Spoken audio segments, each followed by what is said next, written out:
Alright guys, so today I'm going to be talking about 5 ways to get better at scootering, hence how to be a better rider. I'm just going to hold this here for a second so I can get the thumbnail.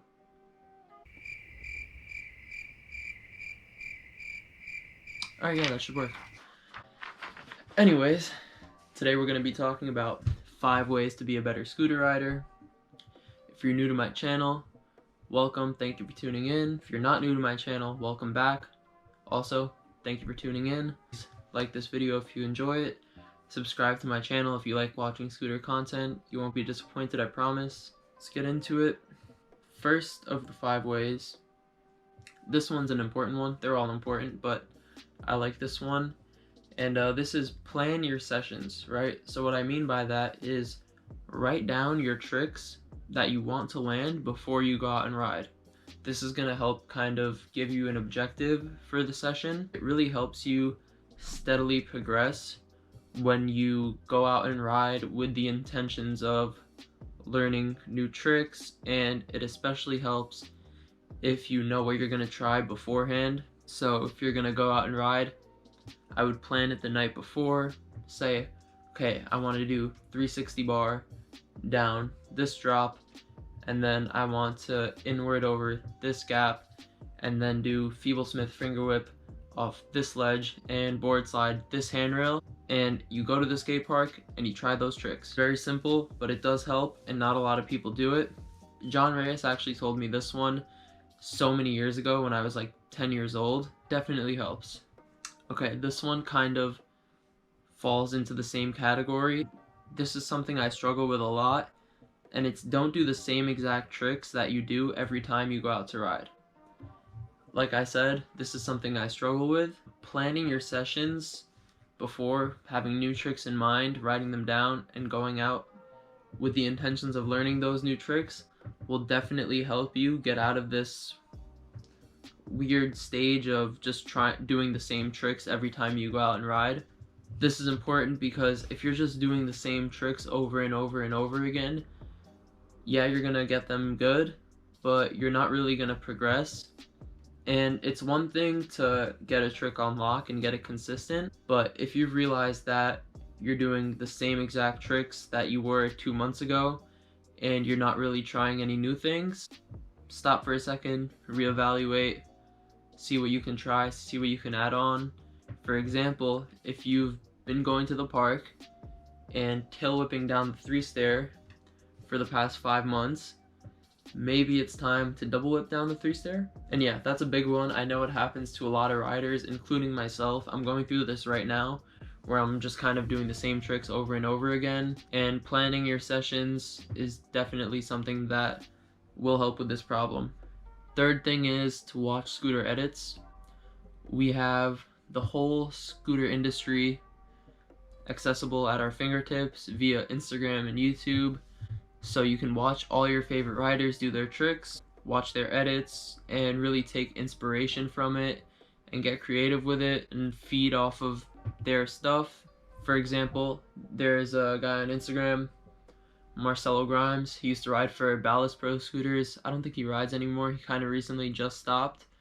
But his Instagram edits were so sick, and I could just watch them for like hours at a time.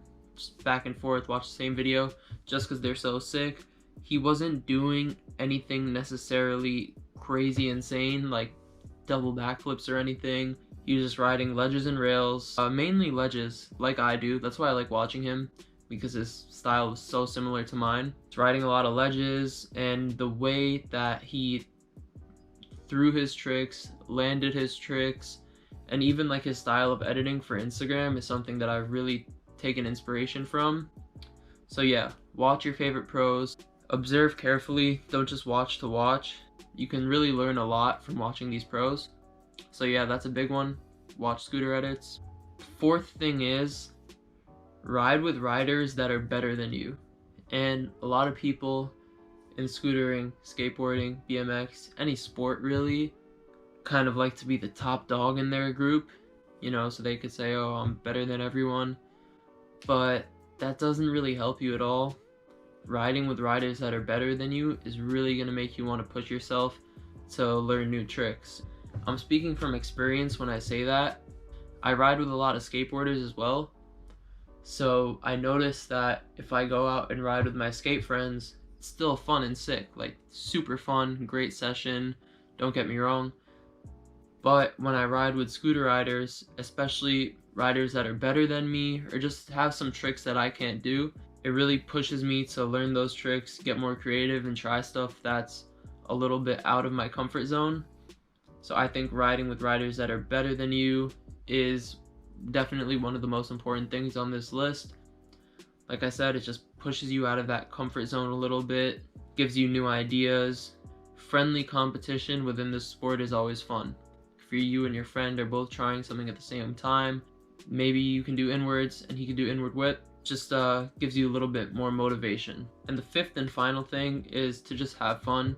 And I know it sounds cliche and like something I have to say, but no, it's actually really important, because if you're going out and just getting bored, or like maybe you're trying a trick and you can't land it for like 3 or 4 sessions, you're probably not going to want to ride as much. So just make sure that whatever you're doing on your scooter, you're having fun with it. It's really important. It'll keep you on your scooter for longer, I promise. Have fun with it. This is a fun sport. There are no rules, there are no coaches, there's no one telling you what to do. So if you're not having fun, I think you just need to take a break for a second, ask yourself, is this really what I want to be doing? Because you should most definitely be having fun every time you go out to ride. One more added thing, kind of an important one. Part of this sport, a big part of this sport, are injuries. Injuries happen a lot. My worst injury was probably when I rolled my ankle in October.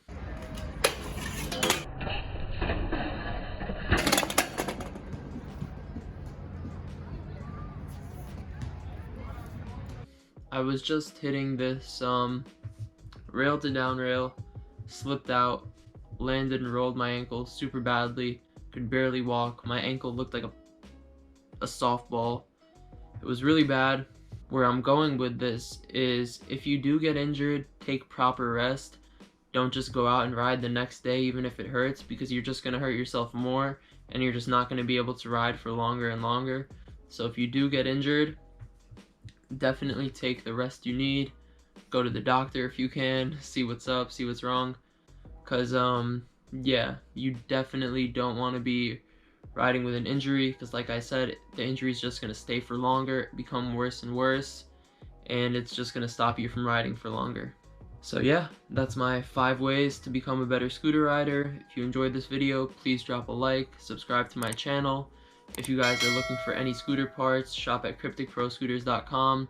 Use code JAKE at checkout, save you 10% off your order, and I'll catch you guys in the next one. When you are back